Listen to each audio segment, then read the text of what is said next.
جو اللہ کے خاص بندے ہوتے ہیں ان کو مومن بندے، نیک بندے، نعمت اللہ شاہ ولی جو تھے وہ اللہ کے نیک بندے۔ تو اب آپ کی سمجھ میں بات آ گئی ہوگی، جنہوں نے مجھے کمنٹ کیے ہیں اور جنہوں نے نہیں بھی کیے ان کو بھی پتہ چل گیا کہ حدیثوں میں خوابوں کے بارے میں ہے، یعنی کہ جو مومن کے خواب ہیں، نیک بندے کے خواب ہیں، اس میں کچھ نہ کچھ حقیقت ہوتی ہے۔ تو آئیے پھر نعمت اللہ شاہ ولی کی جو یورپ کے بارے میں اور غزوہ ہند کے بارے میں پیشن گوئیاں ان کو پڑھتے ہیں۔ تو ناظرین یہ آپ کے سامنے نعمت اللہ شاہ ولی کی پریڈکشن ہے، وہ آ گئی ہیں۔ یہ پہلی لائن کے اینڈ سے دیکھیں، جموں، کشمیر، دکن، دہلی کو یعنی کہ مجاہدین جو ہیں وہ فتح کر لیں گے۔ اس کے بعد فرمایا کہ دین کے بدخواہ، جو دین کے بدخواہ ہوں گے وہ تمام کے تمام مارے جائیں گے اور ہندوستان ہندوانہ رسموں سے پاک ہو جائے گا۔ یہاں پہ تھوڑا سا ڈیکوڈ کریں میرے ناظرین، اگر آپ ہندوستان میں اب دیکھتے ہیں، مجھے اتنے کومنٹ آ رہے ہیں کہ مجھے بتا رہے ہیں لوگ کہ مساجد کو یعنی کہ گرایا جا رہا ہے، مساجد کے اندر نماز نہیں پڑھنے دی جا رہی، اسلام کے شاعر کا مذاق اڑایا جا رہا ہے۔ تو دین کے ساتھ یعنی کہ بہت ہی، ایک تو مسلمانوں کے ساتھ زیادتی ہوگی نا، یعنی کہ اسلام کا مذاق اڑایا جا رہا ہے ہندوستان کے اندر، اور یہ نشانی ہے اس چیز کی، دین کے سارے بدخواہ جو اسلام کے بارے میں یعنی کہ غلط ذہن رکھتے ہیں وہ ہندوستان میں بہت زیادہ ہو چکے ہیں، تو وہ سارے کے سارے مارے جائیں گے۔ اور پھر فرمایا کہ ہندوستان ہندوانہ رسموں سے بالکل پاک ہو جائے گا۔ تو اگر آپ حالات کے تناظر میں دیکھتے ہیں، ہندوستان کے حالات اس وقت بہت خراب ہے، مسلمانوں کو عبادات نہیں کرنے دی جا رہی، یہ سارا کچھ ہو رہا ہے۔ تو آگے فرمایا پھر کیا ہوگا، یورپ کی قسمت بھی خراب ہو جائے گی۔ میرے ناظرین، اگر نعمت اللہ شاہ ولی کی آپ یہ پیشن گوئی دیکھتے ہیں، جو ان کا خواب ہے، اس کی تعبیر ہے کہ یورپ کی قسمت بھی خراب ہو جائے گی اور تیسری جنگ عظیم چھڑ جائے گی۔ یورپ کی اور رشیا کی ابھی جنگ لگی نہیں ہے، ابھی یوکرائن اور رشیا کی جنگ ہے۔ اگر آپ غور کرتے ہیں اس وقت تو رشیا اور اس وقت یوکرائن جو ہے بالکل یعنی کہ ان کی جنگ تو بالکل گرم ہے۔ اگر آپ غور کرتے ہیں اس کے پیچھے ہے یورپ سارا، نیٹو کیا ہے، وہ سارا یورپ ہے۔ تو ناظرین، جنگ تو تیسری جنگ عظیم کی بنیاد رکھی جا چکی ہے، میں آپ کو بار بار کہہ رہا ہوں۔ اب کسی بھی وقت، ابھی یعنی کہ کل کی خبر آئی ہے کہ فن لینڈ نے اور اسی طرح جو ان کے یورپ کے دیگر ممالک ہیں، سویڈن نے نیٹو میں شمولیت کا اعلان کر دیا ہے، اور رشیا کا بیان آیا ہے، اس نے کہا ہے کہ جو نیٹو میں شامل ہوگا اس کے اوپر ہم حملہ کر دیں گے۔ تو یوکرائن کے بعد اب یورپ کی قسمت خراب ہونے کی باری آ گئی ہے۔ یہ نعمت اللہ شاہ ولی کی پیشن گوئی ہے۔ اب آپ کے سامنے ہر چیز واضح ہے، آپ خود دیکھ لیں۔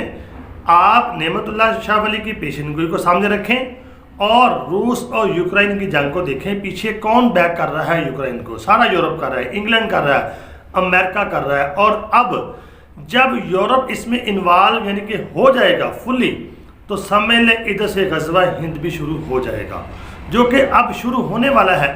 یہی میری ویڈیو کا تھمبنیل ہے، اور نعمت اللہ شاہ ولی نے اس میں اشارہ فرمایا ہے کہ یورپ کی قسمت خراب ہو جائے گی اور یعنی کہ تیسری جنگ عظیم چھڑ جائے گی، اور یہ غزوہ ہند شروع ہونے کا وقت ہوگا۔ اور آگے فرمایا جنگ و جدل جو ہے سمندر میں اور یعنی کہ میدان میں یعنی کچھ سال تک رہے گا۔ میرے ناظرین، اس میں اشارہ ہے چائنا سی کے اندر جو جنگ ہوگی، یعنی کہ تائیوان کے اوپر جو چائنا کی جنگ ہونی ہے سمندر کے اندر۔ آپ نے دیکھا ہوگا بحری بیڑے امریکہ کے وہاں پہنچ چکے ہیں، چائنا نے بھی اپنی تیاری پوری کر لی ہے۔ اس میں اشارہ ہے کہ سمندر میں اور میدان میں آ جاتا ہے غزوہ ہند اور یہ یورپ کی جنگ۔ اگر آپ میرے ناظرین غور کریں تو آپ کو ساری باتیں سمجھ آ جائیں گی۔ اب لوگ کمنٹ کرتے ہیں جی آپ یہ خیالی باتیں کرتے ہیں۔ اگر نعمت اللہ شاہ ولی کی آپ پیشن گوئی کو دیکھیں، یہ جنگ جو ہے سمندر میں اور میدان میں وحشیانہ طور پر لڑی جائے گی۔ تو سمندر میں کیا ہے، امریکہ کے بحری بیڑے نہیں ہیں، چائنا سی کے اندر کیا ہو رہا ہے، اور تائیوان کے اوپر امریکہ جو ہے وہ تائیوان کی سپورٹ کر رہا ہے، اور چائنا جو ہے وہ پورا تیار ہے تائیوان کو لینے کے لیے۔ تو ایک محاذ میرے ناظرین وہاں کھل جائے گا، اور دوسرا محاذ جو ہے وہ تو کھلا ہوا ہے یعنی کہ یورپ والا۔ تیسرا محاذ جو میدانی ہوگا وہ غزوہ ہند ہوگا۔ اس کا یعنی کہ میں نے پچھلی ویڈیو میں آپ کا ذکر کیا ہے، اس سے پہلے ذکر ہو چکا ہے۔ یہ تینوں چیزیں، غزوہ ہند اور یورپ کی تباہی اور سمندر کی لڑائی، یہ اشارہ ہے کہ ادھر جنگ ہوگی، ادھر ہوگی، اور اس کے ساتھ ساتھ سمندر میں جنگ لڑی جائے گی۔ فرمایا پھر یعنی کہ جو یہ بدخواہ لوگ ہیں یہ سارے یہ وحشی جو لوگ ہیں ساری دنیا کو تباہ و برباد کر دیں گے۔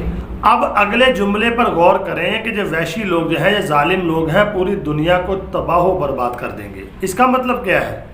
جب سمندر میں جنگ ہوگی، چائنا سی کے اندر جنگ ہوگی، ایٹمی میزائل چلیں گے، اور یورپ اور رشیا کی جنگ جب ایٹم چلیں گے، پاکستان، چائنا، انڈیا اور اسی طرح عرب اور اسرائیل یہ جنگ، بتائیں پھر کیا تباہی نہیں آئے گی؟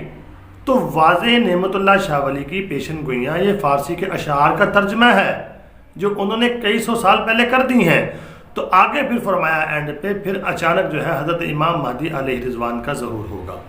تو اس سے یہ بھی بات ثابت ہو رہی ہے کہ جنگوں میں تباہی کے بعد فوراً ہی حضرت امام مہدی علیہ رضوان کا ظہور ہو جائے گا۔ تو امید کرتا ہوں آپ کو ویڈیو سمجھ آ گئی ہوگی۔ تو میرے ناظرین اگر آپ غور کرتے ہیں تو جنگیں ہمارے سر کے اوپر ہیں، آپ کون سا یعنی کہ بہت دور ہے، آپ کے سامنے نہیں، آپ میڈیا کی خبریں سنتے نہیں ہیں۔ روس یوکرائن کی جنگ آپ سمجھ لیں بالکل ریڈی ہے، اور ادھر پاکستان کی اور اسی طرح انڈیا کی اور چائنا سی کے اندر امریکہ کی، تائیوان کی، جاپان، آسٹریلیا، یہ بہت بڑی جنگ ہونے والی ہے۔ یہ حدیثوں میں بھی ہمیں ملتا ہے ملحمۃ العظمیٰ، اور حدیثوں کی تشریح جو ہے اللہ رب العالمین اپنے نیک بندوں کے ذریعے سے کروا دیتے ہیں، جیسے کہ نعمت اللہ شاہ ولی کی یہ پیشن گوئیاں میں نے آپ کے سامنے پیش کی ہیں۔ تو امید کرتا ہوں اب آپ کو ویڈیو سمجھ آ گئی ہوگی۔ تو آپ اللہ سے دعا بھی کریں اور اسباب کے درجے میں اپنی تیاری رکھیں، ہر وقت اپنے آپ کو تیار رکھیں اور اللہ کی طرف رجوع کریں۔ اللہ رب العالمین سے دعا کریں اللہ رب العالمین تمام امت مسلمہ کی حفاظت فرمائے۔ مجھے کمنٹ آپ نے لازمی کرنا ہے اور دعاؤں میں ضرور یاد رکھنا ہے۔ اللہ تعالیٰ میرا اور آپ کا حامی و ناصر ہو۔ السلام علیکم ورحمۃ اللہ وبرکاتہ۔